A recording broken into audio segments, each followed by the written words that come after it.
The old apartment buildings on the University of Miami campus are finally being torn apart. Work has begun to prepare the buildings for demolition in the near future. Many students welcome the sight of the buildings finally being destroyed. The apartments were closed in May of last year, taking away almost 300 beds for on-campus housing. The closing of the buildings contributed to the housing department's decision to hold their first ever housing lottery.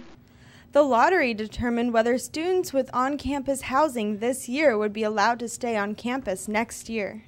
For Samantha Lang, frustrations from the lottery are still being felt 6 months later. I entered into the lottery, but I didn't win, so I thought I was going to be homeless for the rest of the semester.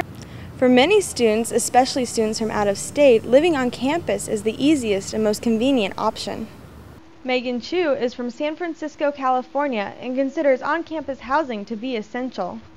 My parents and I were seriously contemplating not returning to UM because there was no other feasible options. Associate Director of Housing and Residential Life John Baldassari says the housing department allowed students who did not get the first lottery to appear on a waiting list. So it wasn't automatically something, oh, I didn't get in the lottery, so now I'm off campus. So the people that were really interested in being on campus, which there were over 200 that applied and were on the wait list that we helped, those folks were able to keep on campus. Both Lang and Chu were able to stay on campus because of the waiting list.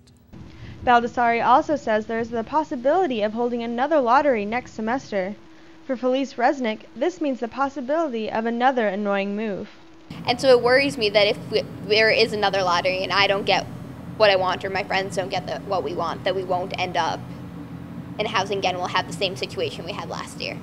Students were annoyed that after all the housing drama, the apartment buildings were still standing unused on campus for about 6 months. Seeing them go out with a bang is definitely a little victory. For UMTV, I'm Kelly Killian.